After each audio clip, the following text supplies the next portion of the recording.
ከጀርባው የምትመለከቷቸው እንግዲህ በ2026 ይወጣሉ ተብሎ የሚጠበቁ የሳምሰንግ ምርጥ ታጣፊ ስልኮች ነው ማለት ነው። በስተግራ በኩል የምትመለከቱ ይሄኛው ጋላክሲ ዚ ፎልድ 8 ዋይድ የተባለለት ነው። ዳት ሚንስ አጠር ብሎ ሰፋ የሚል ስክሪን ያለው ነው። ልክ እንደ ከስተም ያው እንደኛ አጫጭር እጆች ያሏቸው ሰዎች የሚይዟቸው ስልኮች ናቸው። ይሄኛው ደግሞ ዚ ፎልድ 8 አልትራ የተባለለት ከዚ ፎልድ ታሪክ ውስጥ በጣም ትልቅ ለውጥ ያለው ስልክ ነው ተብሎ ይጠበቃል ማለት ነው። በእርግጥ በእኛ ሀገር ከ200 እና ከ300 ሺህ ብር በላይ ነው የሚሸጡት እነዚህ ስልኮች ሲወጡ ማለት ነው።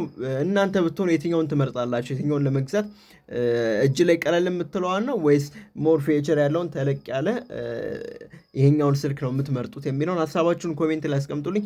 ፉሊ ያው ግሎባሊ አናውንስ አልተደረገም፣ ግን ሩመር መረጃ ስለሆነ ሊክ ያደረገ መረጃ ስለሆነ ነው ማለት ነው። በቅርቡ ወደ ገበያ ይወጣል፣ እንዲሁም ደግሞ ፉል ስፔሲፊኬሽኑ ይገለጻል ተብሎ ይጠበቃል። እስከዛ ግን ተከታታይ የማቀርብላችሁ ይሆናል።